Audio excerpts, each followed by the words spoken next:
আমরা জাস্ট প্রবেশ করতে চলেছি ভারতবর্ষের সব থেকে নতুন টানেলে।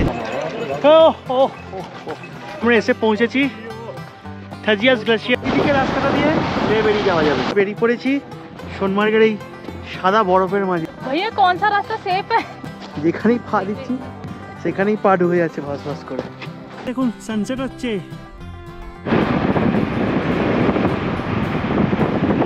ভূস্বর্গ কাশ্মীর। আমাদের এই জম্মু কাশ্মীর ট্রিপ যেন প্রতি মুহূর্তে এক আলাদা মুগ্ধতা আনছে মনে।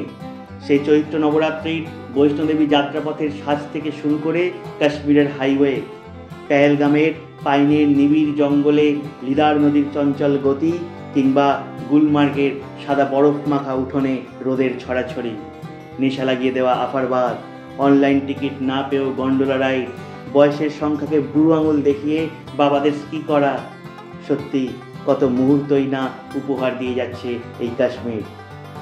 আজকের এপিসোডে থাকবে কাশ্মীরের আরও এক পরিচিত স্পট, যেখানে রৌদ্রতাপে সোনার বর্ণ ধারণ করে উপত্যকা। শীতকালে যার রং থাকে ধবধবে সাদা, আর বর্ষাকালে চিরসবুজ। সিন্ধ নদীর চঞ্চল গতি যেখানে সব সময় কানে লেগে থাকে, আর যে জায়গা ইন্ডিয়ান আর্মির কাছে খুবই গুরুত্বপূর্ণ, কারণ এই জায়গার পরেই শুরু হয়ে যায় লাদাখের কার্গিল ভ্যালি। চলুন তাহলে দেরি না করে আজ আপনাদের নিয়ে যাই কাশ্মীরের 2730 মিটার উচ্চতায় অবস্থিত সোনমার্গ, যার নামের অর্থ স্বর্ণময় উপত্যকা। তবে শুরু করার আগে আমি অভি, আর সবাইকে জানাই ওয়েলকাম টু মাই চ্যানেল অভি ও অভিযাত্রী। তো আমরা মোটামুটি গুলমার্গ থেকে এখন বাজে 12:35, আমরা স্টার্ট করলাম। টাংমার্গে গিয়ে কিছু খাওয়া দাওয়া করবো, তারপর একদম সোনমার্গের দিকে, আর কোনো স্টপ দেবো না, একদম ডাইরেক্ট সোনমার্গে গিয়ে থামবো। গুলমার্গ গল্ফ কোর্সের ভিউ উপভোগ করতে করতে কিছু দূর এগোতেই সামনে দেখি বিশাল জ্যাম। প্রায় 40 মিনিট পরে রাস্তা খালি হতে রিঙ্কুজি গাড়ি নিয়ে এগোতে শুরু করলো, আর রাস্তার ডান দিকে তখন গুলমার্গ ঢোকার গাড়ির লম্বা লাইন। তাই আপনারা যদি শ্রীনগর থেকে গুলমার্গের ডে ট্যুর প্ল্যান করেন, তাহলে চেষ্টা করবেন সকাল সকাল বেরিয়ে পড়তে, এতে গুলমার্গ ঢোকার জ্যামটা অনেকটা কম পাবেন। গুলমার্গ থেকে প্রায় 12-13 কিলোমিটার পথ পেরিয়ে যখন ট্যাংমার্গ পৌঁছালাম, ঘড়িতে তখন 1:45। তাই দেরি না করে এক জৈন রেস্টুরেন্টে সেরে নিই সেদিনের দুপুরের লাঞ্চ। ট্যাংমার্গে খাবার দাবার খেয়ে আবার রওনা দিলাম। ট্যাংমার্গ থেকে মোটামুটি 35 কিলোমিটার দূরে আছে এইচএমটি থেকে রাস্তা দুটো ভাগ হয়ে যায়। একটা সোজা রাস্তাটা চলে যায় শ্রীনগরের ওই বাইপাস NH44 দিকে, আর যেটা বাঁ দিকে চলে যাচ্ছে বাঁ দিকে সোনমার্গ। আমরা যেহেতু আজকে সোনমার্গ নাইটটা করবো, তাই আমরা বাঁ দিক ধরে সোনমার্গের দিকে যাব। এখন মোটামুটি বাজে হচ্ছে 2:30, বলছে এখান থেকে সোনমার্গ মোটামুটি 110 কিলোমিটার মতন ডিস্টেন্স, 108 থেকে 110 কিলোমিটার ডিস্টেন্স। এবার দেখা যাক কতক্ষণ লাগে, 4 ঘন্টা মতন টাইম লাগবে হয়তো। তারপর রাস্তায় কীরকম জ্যাম থাকবে না থাকবে। এই হচ্ছে এইচএমটি। এইখান থেকে আমরা ঘুরে গেলাম বাঁ দিকে সোনমার্গের দিকে, আর পেছন দিকে সোজা রাস্তা চলে গেল NH44 দিকে, ধরে সেটা নিয়ে চলে যাবে শ্রীনগর। আজ প্রায় 3:30 আমরা চলেছি বান্দিপোরা শ্রীনগর হাইওয়ে ধরে। সামনে ঝিলাম ব্রিজ ক্রস করবো। ব্রিজ দিয়ে বয়ে চলেছে ঝিলাম নদী এদিকে। এখান থেকে সোনমার্গের দূরত্ব প্রায় 72 থেকে 73 কিলোমিটার হবে। এই হচ্ছে ঝিলাম নদী।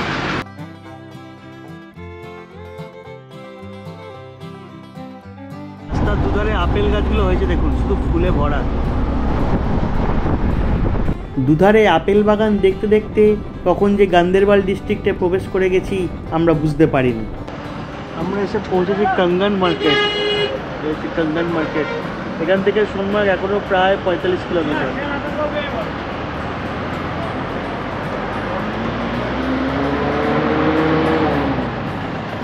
সোনমার্গ পৌঁছাতে এখনও প্রায় 30 কিলোমিটার মতো, 25 থেকে 30 কিলোমিটার।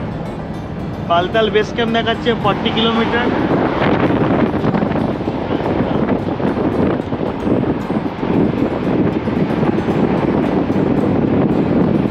সামনে আসছে জেডবোর্ড টানেল, যেটা আমরা লাস্ট টাইম অগস্ট মাসে যখন যাচ্ছিলাম সোনমার্গ, শ্রীনগর থেকে যখন কার্গিল যাচ্ছিলাম, তখন আমরা জেডবোর্ড টানেল দেখছিলাম প্রায় শেষ হওয়ার পথে।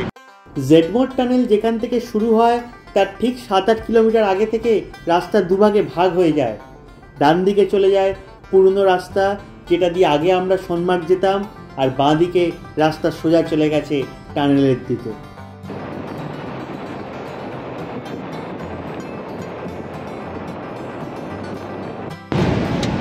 এই মুহূর্তে আমরা জাস্ট প্রবেশ করতে চলেছি ভারতবর্ষের সব থেকে নতুন টানেলে।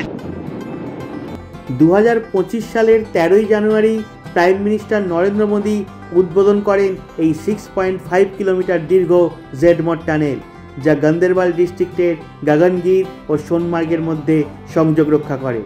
পুরনো যে রাস্তা দিয়ে গগনগির থেকে সোনমার্গ যাওয়া যেত, সেখানে একটা জেড আকৃতির স্ট্রেচ রোড ছিল। সেই জেড আকৃতির রোডটিকে বাইপাস করেছে বলেই এই সোনমার্গ টানেলের অপর নাম হলো জেডমড টানেল।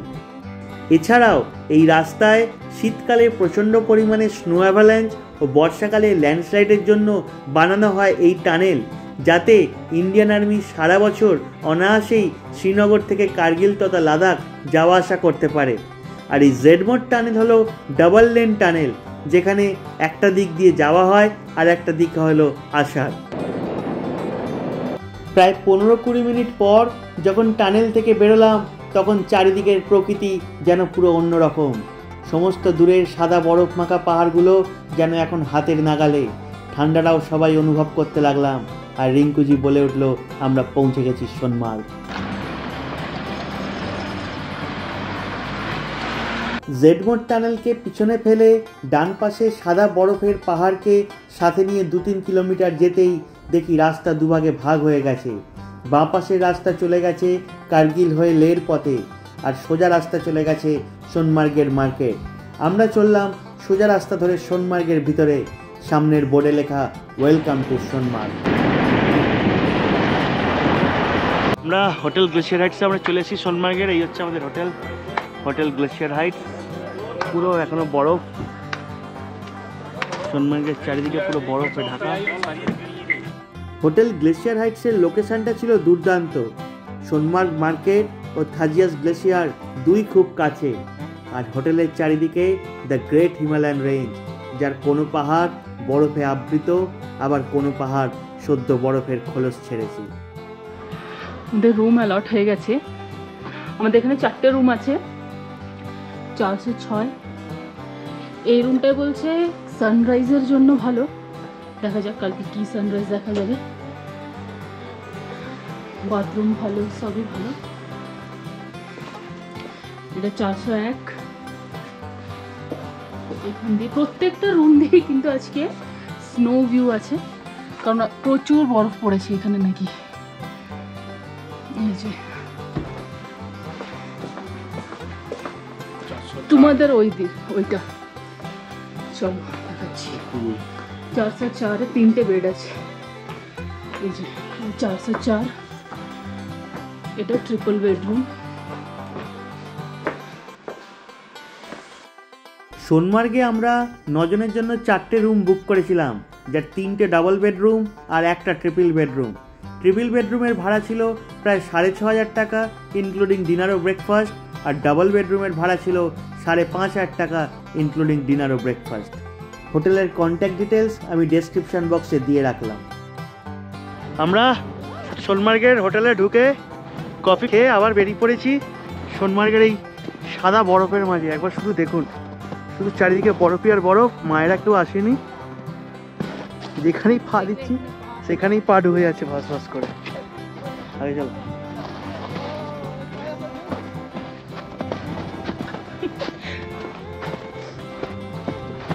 भैया कौन सा रास्ता सेफ है जाने के लिए? এটা দিয়ে চলো না সাইড। ये जा सकते हैं ना यहाँ से? हाँ जा सकते हैं, लेकिन कौन सा वीडियो नहीं करेंगे। সন্ধ্যা হয়ে আসছে, লাইট কমে যাচ্ছে।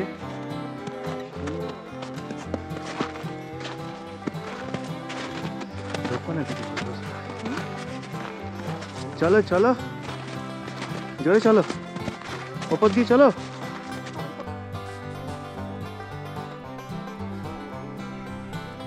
এদিকে দেখুন সানসেট হচ্ছে। বরফ নিয়ে খেলা করার মাঝেই হঠাৎ দেখি চারিদিকের পাহাড় চূড়ায় এক সোনালি আলো। বুঝলাম সূর্যাস্ত হচ্ছে। দিনের শেষ সূর্যালোক গায়ে মেখে নিচ্ছে সোনমার্গ। চারিদিক ঘিরে ফেলেছে এক অদ্ভুত মায়াবী আভা।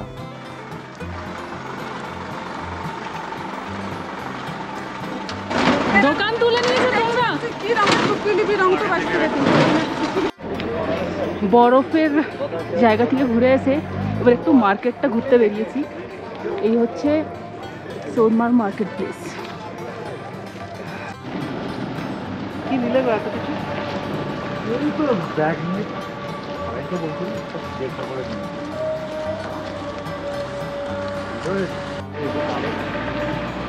দোকানগুলো মনে হচ্ছে আগুন লেগেছিল। পোড়া মাল পড়ে আছে।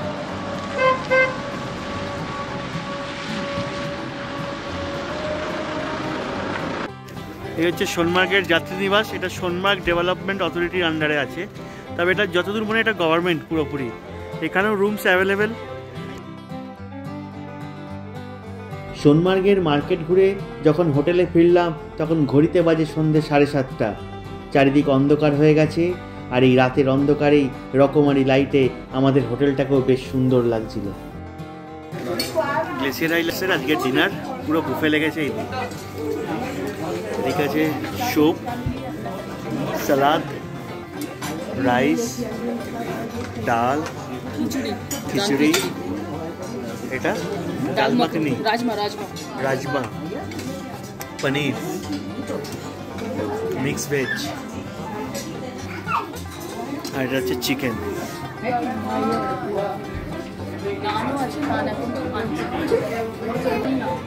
নান আছে? নান আছে, ওই যে রিফিল করলো। আচ্ছা, নানও আছে এদিকে। হোটেল গ্লেসিয়ার হাইটসের ডিনারে যে এত টেস্টি মেনু থাকবে তা আমাদের এক্সপেকটেশনের বাইরে ছিল, তাই দেরি না করে ডিনার সেরে আমরা তাড়াতাড়ি শুয়ে পড়ি। Good morning from Sonamarg. এখন বাজে সকাল 8টা। ঘুম ফুম ভেঙে গেছে অনেকক্ষণই। জাস্ট চায়ের ওয়েট করছিলাম, তখন চা ফা খাওয়ার পরে সকালটা শুরু হলো। আর এই হচ্ছে এখন সোনমার্গের ঠিক সকাল 8টার ভিউটা। হোটেলের চারিদিকটা তো পুরো বরফে বরফ ঢেকেই রয়েছে, আর এই দিকে রয়েছে হচ্ছে আমাদের পিকগুলো।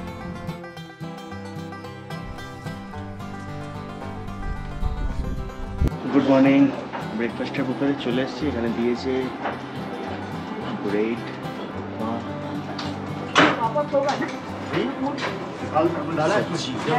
পুরি, ডিম সেদ্ধ, কর্নফ্লেক্স, কফি, চা।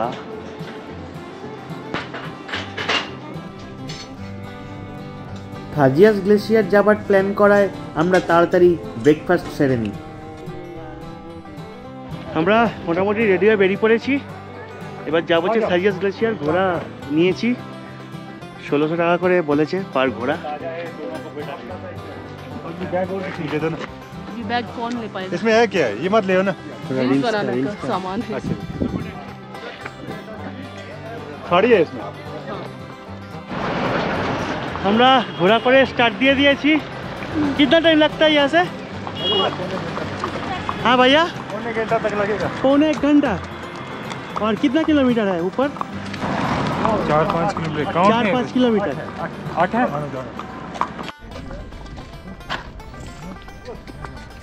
সোনমার্গের থাজিয়াস গ্লেসিয়ার যাওয়ার রাস্তা একটু পাথুরে হলেও পেহেলগামের মতন অত খারাপ ছিল না, তাই খুব একটা অসুবিধা আমাদের হয়নি।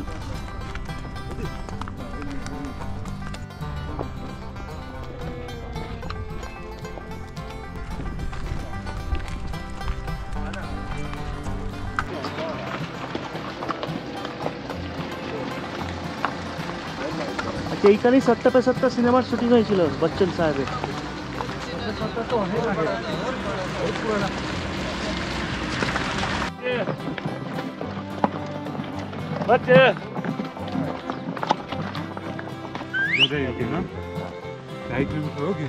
ये ओल्ड विलेज है भाई। ये ओल्ड विलेज है? ये ओल्ड विलेज है। Sonamarg old village. Glacier, Thajiwas glacier old. अच्छा, थाजियास ग्लेशियर ओल्ड विलेज। यहाँ से ग्लेशियर शुरू हो गया ना। अच्छा, वो बोर्ड लगा है सामने, वाइल्ड लाइफ सेंचुरी है थाजियास ग्लेशियर। अच्छा। এটা হচ্ছে वाइल्ड लाइफ सेंचुरी थाजियास ग्लेशियर है। क्या क्या जानवर मिलते हैं? ये सब जानवर है यहाँ पे? हाँ हाँ।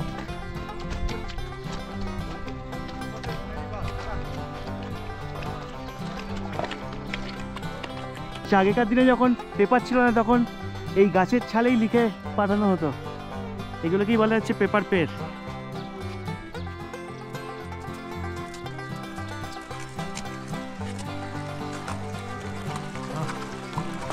भैया पकड़िए पकड़िए पकड़िए भैया।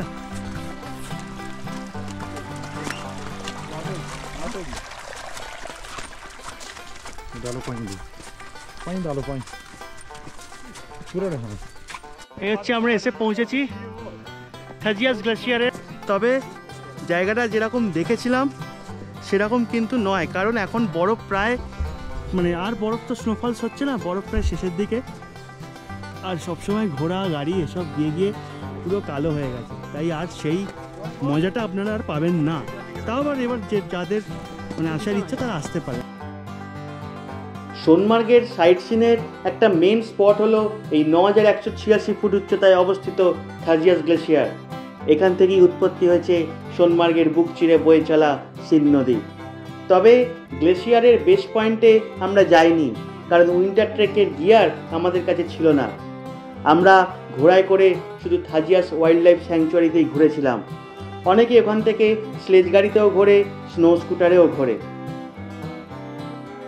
থাজিয়াস গ্লেশিয়ার ওয়াইল্ড লাইফ স্যাংচুয়ারির ভিউ শেষবারের মতো ক্যামেরা বন্দি করে আমরা নিচের দিকে নামতে শুরু করলাম। হোটেলের সামনে গাড়ি নিয়ে আমাদের জন্য অপেক্ষা করছিল রিঙ্কুজি। তবে গুলমার্গের আপারবাদ দেখার পর থাজিয়াস গ্লেশিয়ারের ভিউ খুব একটা মনে ধরেনি। তবুও কিছু জায়গার নিজস্বতা থাকে, থাকে নিজের গল্প, তাই এক্সপিরিয়েন্স করতে একবার আসতেই পারেন এই থাজিয়াস গ্লেশিয়ার। ঘোড়ায় চড়ে নিচে নেমে পৌঁছে গেলাম গাড়ির কাছে। ঘোড়াওয়ালাদের টাকা পয়সা মিটিয়ে উঠে পড়লাম আমাদের গাড়িতে। আমরা সোনমার্গ থেকে বেরিয়ে পড়লাম প্রায় দুপুর 12:30 নাগাদ। রিঙ্কুজির সাথে আমরা সোনমার্গ থেকে রওনা দিলাম শ্রীনগরের উদ্দেশ্যে। এই এপিসোড এখানেই শেষ করলাম। পরের এপিসোডে থাকবে শ্রীনগর, ডাল লেক ও হাউসবোট। ভিডিওটি ভালো লাগলে লাইক করবেন, কমেন্ট করবেন। চ্যানেলে নতুন হলে প্লিজ সাবস্ক্রাইব করবেন। তাহলে দেখা হচ্ছে পরের এপিসোডে শ্রীনগরের গল্প নিয়ে। ভালো থাকবেন, সুস্থ থাকবেন। ধন্যবাদ।